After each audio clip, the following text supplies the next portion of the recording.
Urusi ilifyatua mashambulizi makubwa ya makombora dhidi ya Ukraine usiku wa kuamkia Alhamis na kuua angalau watu 4 katika mji mkuu wa Kiev, huku kombora la balistiki likilenga miundombinu muhimu katika magharibi mwa nchi hiyo, kwa mujibu wa mamlaka. Mashambulizi hayo yanakuja saa chache baada ya Moscow kurudia msimamo wake kwamba wanajeshi wa Ulaya watakaotumwa Ukraine kama sehemu ya makubaliano ya amani ya baadaye watachukuliwa kama malengo halali ya kijeshi, pamoja na tukio la Marekani kukamata meli ya mafuta iliyokuwa ikipeperusha bendera ya Urusi siku ya Jumatano. Mamlaka ziliripoti milipuko kadhaa pamoja na shambulio la kombora la balistiki dhidi ya kituo muhimu cha miundombinu katika mji wa Lviv uliopo magharibi mwa Ukraine. Kwa mujibu wa kamandi ya anga ya West ya jeshi la anga la Ukraine, kombora hilo lilikuwa likisafiri kwa kasi ya takriban kilomita 13,000 kwa saa kwa mwelekeo wa ballistic. Iliongeza kuwa aina halisi ya kombora itajulikana baada ya mabaki yake kuchunguzwa. Kasi ya kilomita 13,000 kwa saa ni karibu mara 10 ya kasi ya sauti. Moja ya makombora machache yenye uwezo wa kasi hiyo ni kombora la Urusi lijulikanalo kama Oreshniki, ambalo Rais Vladimir Putin amewahi kujigamba kuwa linafikia kasi ya Mach 10. Urusi ilitumia kwa mara ya kwanza kombora la Oreshniki dhidi ya Ukraine mnamo Novemba 2024. Mwandishi wa CNN aliyekuwa Kiev alisema shambulio lilianza karibu saa 6 usiku, likianza na mashambulizi kadhaa ya droni dhidi ya majengo ya makazi. Taa za barabarani zilikuwa zikiyumba kabla ya maeneo makubwa ya jiji kuzama gizani, huku ukungu mzito ukitanda mitaani na hali joto kushuka hadi nyuzi 5 za centigrade.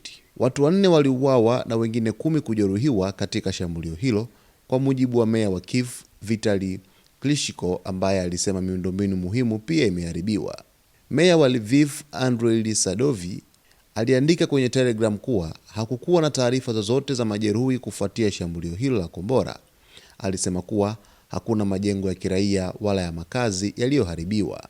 Katika wiki za hivi karibuni, Urusi imekuwa ikiishambulia kwa nguvu miundombinu ya nishati ya Ukraine kwa kutumia droni na makombora, mbinu iliyotumika pia katika majira ya baridi ya miaka iliyopita.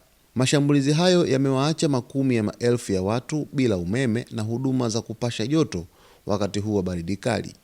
Rais wa Ukraine Volodymyr Zelensky amesema lengo la mashambulizi hayo ni kuleta vurugu na shinikizo la kisaikolojia kwa wananchi. Taarifa hizi zilitolewa saa chache baada ya ubalozi wa Marekani nchini Ukraine kusema kuwa umepokea taarifa kuhusu uwezekano wa shambulio kubwa la anga linaloweza kutokea wakati wowote ndani ya siku chache zijazo.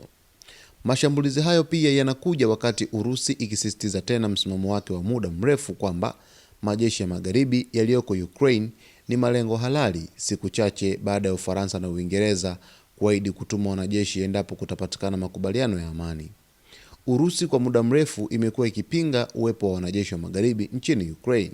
Aidha, siku ya Jumatano, majeshi ya Marekani yalipanda na kukamata meli ya mafuta yenye bendera ya Urusi katika bahari Atlantiki baada ya msako wa wiki kadhaa katika bahari za kimataifa, hatua iliyoongeza mvutano kati ya Washington na Moscow na kuiweka shinikizo zaidi kwa mshirika wake Venezuela. Urusi ililaani vikali hatua hiyo, huku wizara yake ya uchukuzi ikisema kuwa hakuna taifa lenye haki ya kutumia nguvu dhidi ya meli zilizosajiliwa kihalali chini ya mamlaka ya mataifa mengine, kwa mujibu wa mkataba wa Umoja wa Mataifa na sheria za bahari za mwaka 1982, mkataba ambao Marekani haijawahi kuusaini. Rais wa Urusi Vladimir Putin bado hajatoa maoni kuhusu tukio la meli hiyo ambayo Marekani ilikuwa tayari imeiwekea vikwazo kwa madai ya kusafirisha mafuta ya Iran kinyume cha sheria. Kwa taarifa zaidi, mtazamaji wetu, basi endelea kusalia nasi. Endapo watathibitisha kwamba Urusi ilitumia kombora la Oreshniki, basi tutakuletea hapa taarifa ambazo zitajiri huko katika uga wa kimataifa. Usisahau kusubscribe, kulike, kucomment pamoja na kushare.